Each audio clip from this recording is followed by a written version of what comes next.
Sometimes columnist Mary Mitchell is outspoken on the subject, and you know what? Just a few minutes ago, she filed her latest article. If we can pull it up in a moment, I will read the headline, though, Mary. African-American voters send a message to Rahm Emanuel. In the first line of your story, the black community gave Mayor Rahm Emanuel a spanking in Tuesday's election. All right, how so? Well, first of all, you know, when Rahm Emanuel made the decision to close schools, and he made that decision even though so many people in the community was opposed to it. These schools were from predominantly majority black or brown neighborhoods. He was warned, don't do it. There was no collaboration, there was no, you know, he didn't back down from it, there was no negotiation, and people remembered that. So the first time around, Rahm Emanuel got 50% in black majority wards.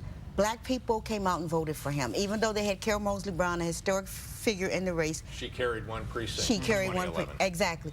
And so they voted for him. He went out to the targets and he went out to the red line and all of those things that he did on a one-on-one with blacks, and he ingratiated himself. But when it came down to listening to issues like school closings, crime, the high crime in the community, he didn't listen. And the spanking is the fact that they did not come out in droves to vote for him. Well, our colleague Larry Yellen reported, Mary Mitchell, that the numbers in 19 predominantly African-American wards back in 2011 were about 59% for the mayor and 42% at the last count. Right. But you know, may I play devil's advocate here and argue the other side, because the school board is facing a gigantic amount of financial pressure. The teachers' pension fund alone is going to require something on the order of $600 million next year. Right. Not next year, this is at the end of this year.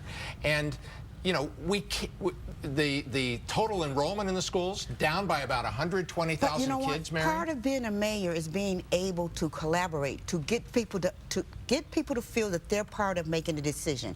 It's not about ramming things down a person's throat. It's not about bulldozing through the neighborhood. It's about sitting down and getting people. You got to sell your ideas. I think the mayor did I don't think it was a bad thing to close the schools. I think he did a bad job selling it to the community so they understood why it had to be done. And that made the difference in the votes tonight, right. Yes. And I remember the scare threats, though, that were made by the teachers union, by Karen Lewis and others. I remember going to those rallies, and we were told that kids were going to be killed. They'd be, you know, the gang boundaries would become blood borders, and kids would die. And that did none of it came true. None of that happened. None of it, not a bit of it happened. But the bottom line is the anger and the disconnect between City Hall and the black community showed up today in form of people not voting in the way that they did last election. So on April 7th, I mean, you know, the reality is the mayor's getting 46 or so %. He's maybe 20 or 30,000 votes short of the outright majority. How do you think it goes on April 7th? I'm telling you, my gut tells me, Mary, hundreds of thousands of more voters are going to come out April 7th than came out today. Okay, but who would those voters cast their vote for? That's the big question. Do you think that more, though, in the black community will come out way more than did today? I think the mayor has to humble himself at this point and go out to the community and do exactly what he did before the first time around, which get to know the community and get to understand and listen to concerns in those communities. And if he does that, I think he can woo them back. If he doesn't do that, then I just don't know what might happen. So that's what the mayor has to do. What does Chuy Garcia have to do? Well, Chuy Garcia, I think, has done what he has to do, and that is he built some type of momentum. He got people energized around the idea that money didn't have to buy this election. And I think that was key in terms of the numbers that he was able to pull in. So I think he's well on his way to making big waves on April 7th. So do you think, would Karen Lewis have done better? One last quick question. Would she have done better than Chuy?